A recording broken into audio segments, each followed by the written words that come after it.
Joaquin Archivaldo Guzman Loera was born on April 4, 1957, in the small rural community of La Tuna, in the municipality of Badiraguato, Sinaloa, Mexico. This region, nestled in the Sierra Madre Mountains, is infamous for its poverty and has long been a breeding ground for drug cultivation and trafficking. Guzman was one of 7 children born to Emilio Guzman Bustillos and Maria Consuelo Loera Perez. Poverty and hardship shaped his childhood. His family lived in a modest home with little access to basic amenities like running water or electricity. To support their household, they farmed poppy and marijuana, crops commonly grown in the area. Emilio Guzman, El Chapo's father, was reportedly abusive and spent much of his earnings on alcohol, leaving Joaquin and his siblings to fend for themselves. Guzman's nickname, El Chapo, meaning shorty, was a reference to his short stature. He was just 5 feet 6 inches tall. As a teenager, Guzman started helping his father cultivate marijuana and poppies. This was his first introduction to the drug trade. By the time he was in his late teens, Joaquin had developed a reputation for being shrewd and ambitious. His family's precarious financial situation and his father's neglect pushed him to seek opportunities beyond his hometown. In his early 20s, Guzman left La Tuna to work with Hector El Güero Palma, a young drug trafficker in Sinaloa. Palma recognized Guzman's loyalty and business acumen, and he became a key ally. Guzman's responsibilities involved overseeing shipments, ensuring that loads reached their destinations without interference from law enforcement or rivals. His ruthless approach to discipline, he was known to execute workers who failed to meet deadlines, quickly earned him respect and fear. During this time, Guzman began forging alliances with other up-and-coming. His partnership with Palma proved instrumental in introducing him to Miguel Ángel Félix Gallardo, known as the Godfather of Mexican. Félix Gallardo controlled the Guadalajara Cartel, Mexico's most powerful drug syndicate in the 1980s. By the mid-1980s, Guzman had climbed the ranks of the Guadalajara Cartel. His primary role was managing logistics for smuggling cocaine from Colombia into the United States. Guzman specialized in using innovative smuggling methods. For instance, he utilized hidden compartments in trucks and even aircraft to transport drugs across borders. These methods allowed him to avoid detection and deliver massive quantities of narcotics, earning him a reputation as a logistical genius. Guzman's ambition, however, stretched beyond being a subordinate. Following the arrest of Félix Gallardo in 1989, the Guadalajara Cartel splintered into smaller factions. Guzman seized the opportunity to create his own, the Sinaloa, alongside Palma and Ismael El Mayo Zambada. This was the beginning of his dominance in the drug trade. Under Guzman's leadership, the Sinaloa adopted a brutal but efficient business model. They established direct relationships with Colombian, ensuring a steady supply of cocaine. Guzman also diversified operations by increasing the production and distribution of heroin, marijuana, and methamphetamine. Guzman focused on securing the most lucrative drug corridors into the United States, including the Tijuana and Juarez plazas. His aggressive expansion often led to bloody confrontations with rival cartels. He is credited with pioneering the use of cross-border tunnels equipped with ventilation and lighting systems. These tunnels allowed the Sinaloa Cartel to transport drugs under the U.S.-Mexico border undetected. Guzman built a reputation for rewarding loyalty and punishing betrayal. He fostered deep ties within the Sinaloa region, ensuring that locals protected and supported him. He mastered the art of buying off officials, including police officers, military personnel, and politicians. His ability to corrupt authorities gave the Sinaloa Cartel a significant edge over its competitors. By the early 1990s, Joaquin El Chapo Guzman had risen from a poverty-stricken farmer in La Tuna to one of the most powerful drug lords in Mexico. His strategic mind, ruthless ambition, and innovative trafficking methods laid the foundation for what would become a global drug empire. Following Joaquin El Chapo Guzman's meteoric rise to power as the head of the Sinaloa Cartel, his empire began attracting international attention. While his innovative smuggling strategies, violence, and corruption helped him evade authorities for years, he would eventually face numerous arrests and escape from custody in ways that would further cement his infamy. El Chapo's first significant capture occurred in Guatemala on June 9, 1993, following the assassination of Cardinal Juan Jesus Posadas Ocampo. Authorities initially believed the killing was linked to Guzman, as it occurred during a shootout between the Sinaloa and Tijuana cartels at the Guadalajara airport. While the assassination was later deemed accidental, the high-profile nature of the incident forced the Mexican government to intensify its pursuit of Guzman. Guzman fled to Guatemala as pressure mounted, but he was arrested by Guatemalan authorities after being tracked down near the border. Reports suggest that his capture involved a mix of local cooperation and bribery, with officials from both countries working together to bring him to justice. Guzman was extradited to Mexico shortly after. Guzman was sentenced to 20 years in prison and incarcerated at the Federal Social Readaptation Center No. 1, also known as La Palma, a maximum security prison. However, despite being behind bars, Guzman continued to control the Sinaloa Cartel. He bribed prison officials and used his influence to maintain his grip on cartel operations, proving that even imprisonment couldn't stop his power. After 8 years in prison, El Chapo orchestrated his first escape on January 19, 2001, in an event that humiliated the Mexican government and showcased his resourcefulness. Guzman's escape was facilitated by an elaborate web of corruption. It is estimated that he spent millions of dollars bribing guards, prison staff, and even senior officials. One of his most trusted allies, Javier Camberos Rivera, a prison guard, played a pivotal role in smuggling him out. Guzman reportedly escaped by hiding in a laundry cart. On the night of his escape, Camberos and other guards wheeled the cart containing Guzman out of the prison. Witnesses later claimed he walked unchallenged through several security checkpoints, aided by complicit guards who looked the other way. Once outside, Guzman was transported in a waiting vehicle to a safe location. His escape was a severe embarrassment to the Mexican government, which launched an extensive manhunt. However, Guzman managed to evade capture for over a decade, during which he solidified his position as one of the most powerful drug lords in the world. The twin brothers who betrayed Joaquin El Chapo Guzman are Pedro and Margarito, also known as the Flores twins. They were key players in El Chapo's drug trafficking operations in the United States and later turned against him by becoming government informants. The Flores twins were born and raised in the Little Village neighborhood of Chicago, Illinois, an area with a history of gang activity and drug trafficking. They grew up in a family connected to the drug trade and eventually became highly influential in the narcotics business. The twins served as major distributors for the Sinaloa Cartel in the United States.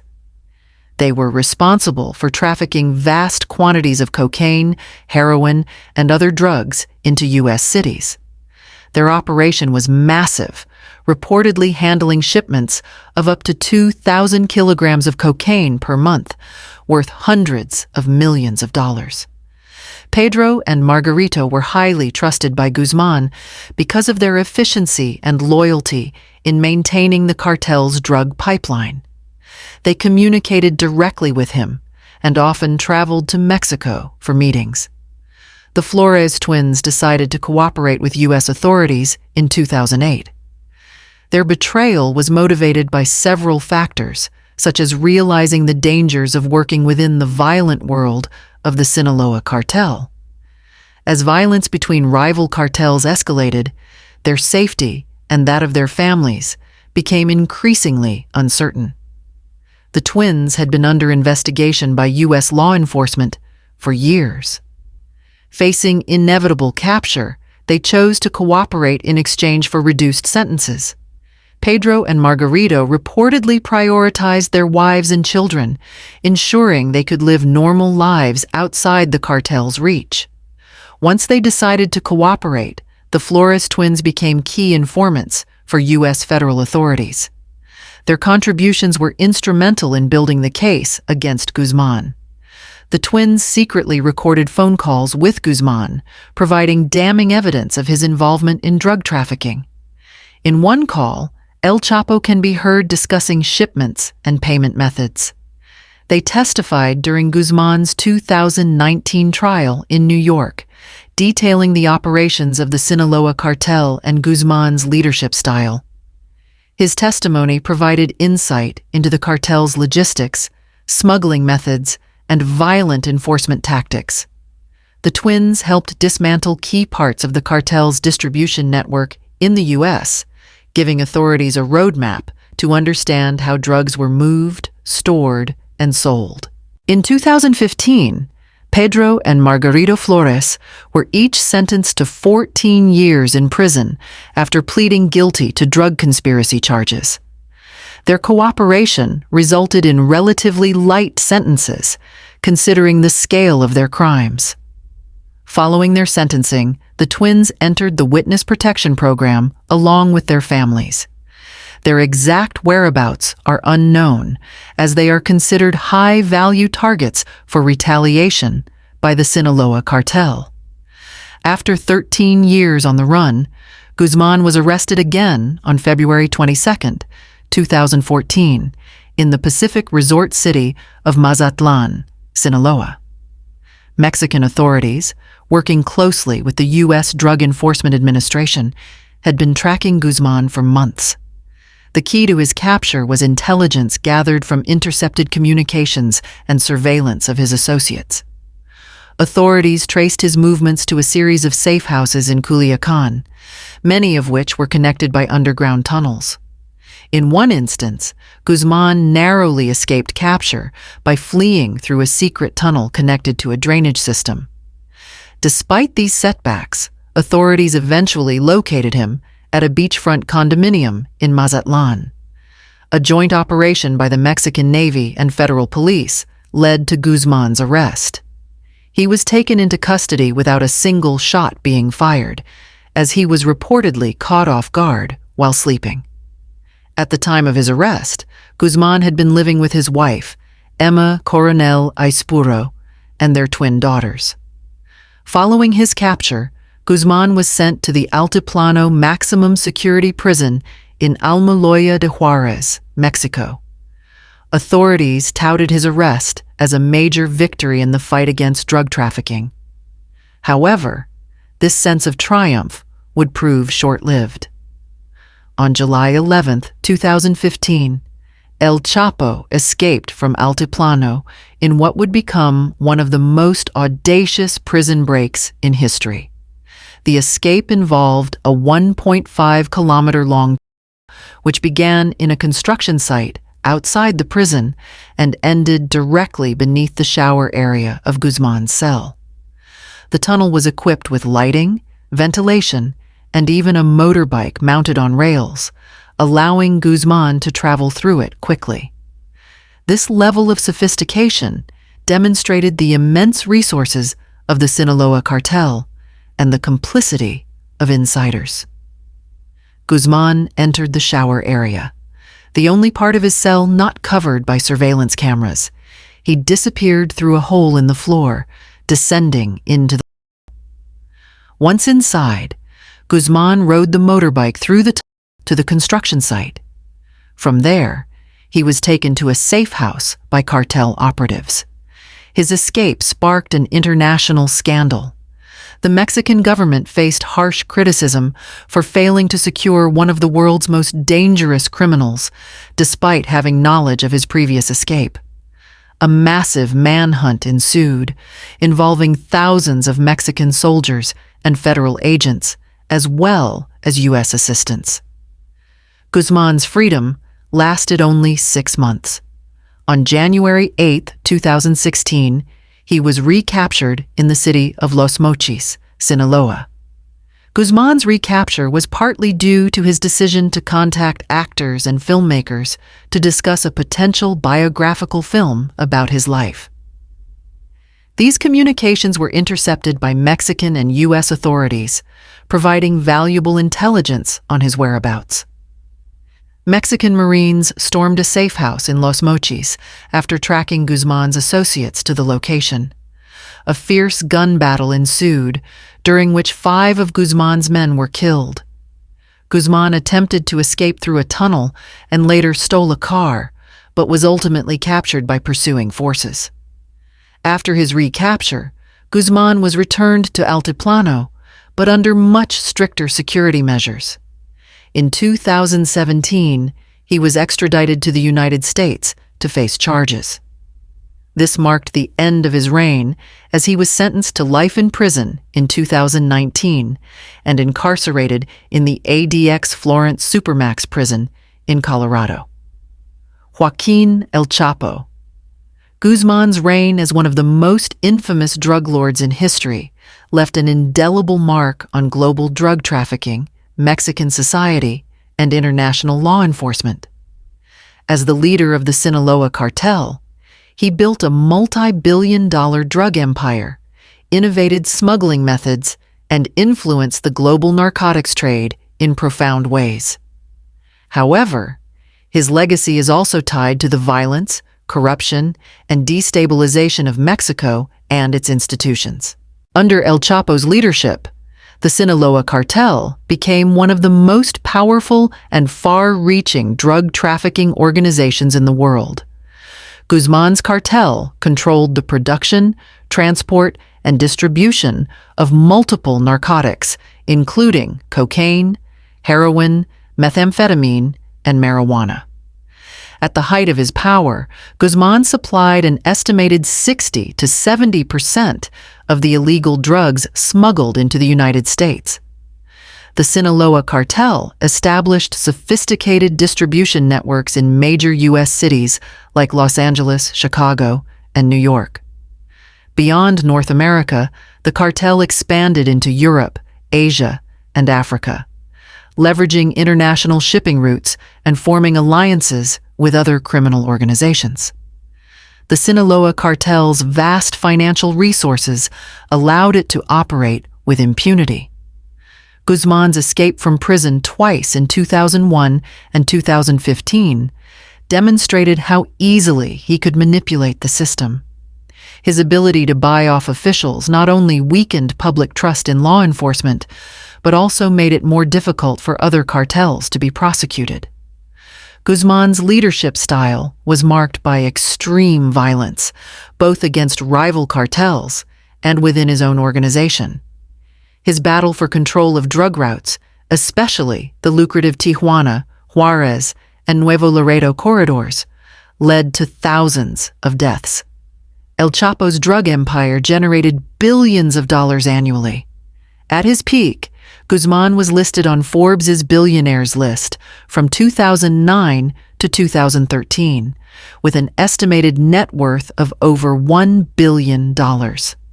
This immense wealth allowed the cartel to reinvest in infrastructure, weapons, and corruption.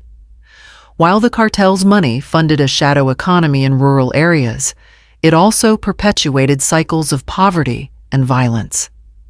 In some areas, Guzman was seen as a Robin Hood figure, providing jobs and financial aid to impoverished communities. He funded schools, clinics, and other infrastructure projects, buying loyalty from local populations. However, this philanthropy was often a smokescreen for his violent operations. El Chapo's activities forced the U.S. and Mexico to enhance collaboration in fighting drug trafficking. Guzman's legacy highlighted the limitations of the war on drugs. While his imprisonment dealt a symbolic blow to cartels, the demand for drugs in the U.S. and Europe has continued to fuel the narcotics trade. The Sinaloa Cartel remains a dominant force even after his downfall, emphasizing the systemic challenges in addressing drug trafficking.